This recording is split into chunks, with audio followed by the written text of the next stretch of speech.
All right, everybody, welcome back to the #1 television program in the history of the entire universe. I am Brian Lee Durfee, author of The Forgetting Moon, The Blackest Heart, and The Lonesome Crown.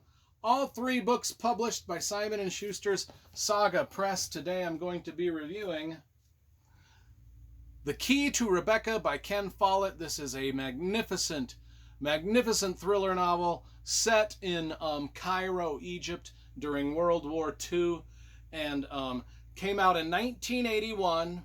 I'm not sure. I'm not sure in the scheme of things if this was his second novel or his 10th novel. I don't know, but it's one of his early novels. Let's talk about the cover first, because I love graphic design and cover illustration. I mainly like kind of the shiny gold looking cover for just being shiny and gold looking. I mean, it's just got a simple graphic of the key and the title and things in just a basic font. But then on the back we get a picture of the author here. Now if you followed my channel for any length of time, you do know that Ken Follett is in my top 5 favorite authors of all time. So we are rereading all of his books for this channel to leave a review. And I've got an entire, if we pan through my library here, we've got all of my Ken Follett books right here below my head. Let's see if we can do it. They're all right there on that. The older I get, the harder it is for me to remember what different things are called. And I'm going to say all those books are sitting on something. And bookshelf. That's what it is. They're all sitting on a shelf. Holy shit. Eventually I'm going to be doing these book reviews as an addled, senile, old man. I'll be doing them like Joe Biden does a press conference. It'll just be a cluster of a shit show. That's what it's going to be. Okay.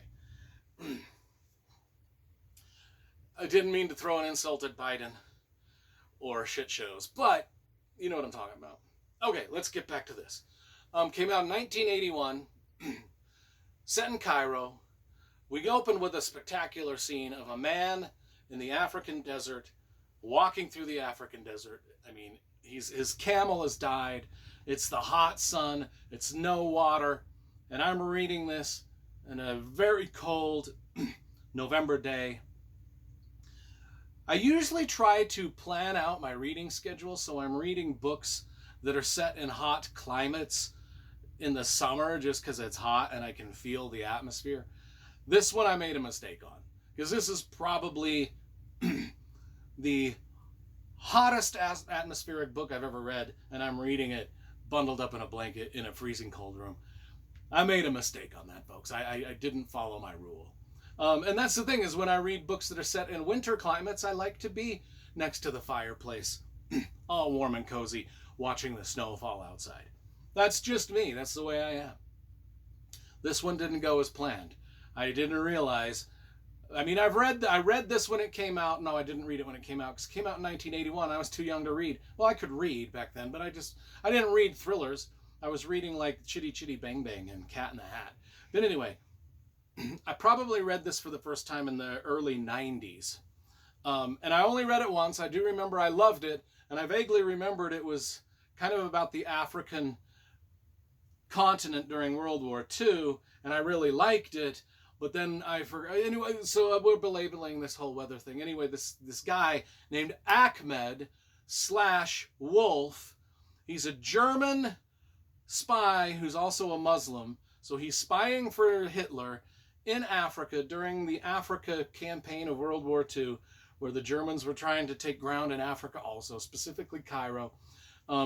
Now this German/Muslim spy, his nickname is the Sphinx. And he's got a very tense opening scene, very Ken Follett-esque, something that pulls you right in. You know this guy is evil to the bone right from the beginning. And then we get some other characters. We get Van Damme. He's sort of this down-on-his-luck professor/person that works for the British government trying to suss out spies. And so he is tasked with trying to find this German/Muslim spy that's run loose in Cairo and causing havoc and killing people and doing spycraft stuff. Well, Van Damme is tasked with catching this dude. Now, on the spy side, there's a woman named Sonia who helps him do his spycraft. She's kind of fallen under his spell. And Sonia is a Jewish girl. She's the only one really in Cairo that knows the secret of this man, that he's a German spy, and she's happy to work with him. She's happy to know it. She's happy to be in a relationship with him, and she lets this spy use her in a lot of crazy ways to do his spycraft. And it's just fun to watch this cat and mouse between Van Damme and our German spy and this girl, because not only that, but Van Damme has his own secret weapon, who is Eileen, who is another Jewish girl who is working with Van Damme and the British to she's just a citizen, but she's working to help catch the spy. So we've got the spy and his girl, the German spy and his girl, the English spy and his girl, all doing this cat and mouse game between each other all throughout Cairo. And we've got historical figures that we get to see part of the story through also, one of which, my favorite one, is Rommel himself. He's a character in this book, and we get to see some stuff through his perspective. And then we also get to see Anwar Sadat, who's also a character in this book. We get to see stuff through his perspective, and it's just a fantastic. I mean, I think I enjoyed this. I mean, I remember liking it a lot when I first read it years and years ago in the early 90s, which was what? God, who knows? I don't know the math on that. It's 2024 right now.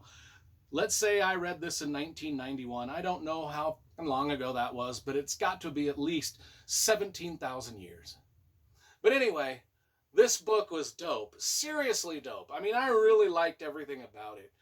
The only thing that I didn't like about it was a book set in the desert, and I was reading it in the middle of winter. So I got to knock about half a point off of it. So I'm going to give this a 9.5 out of 10.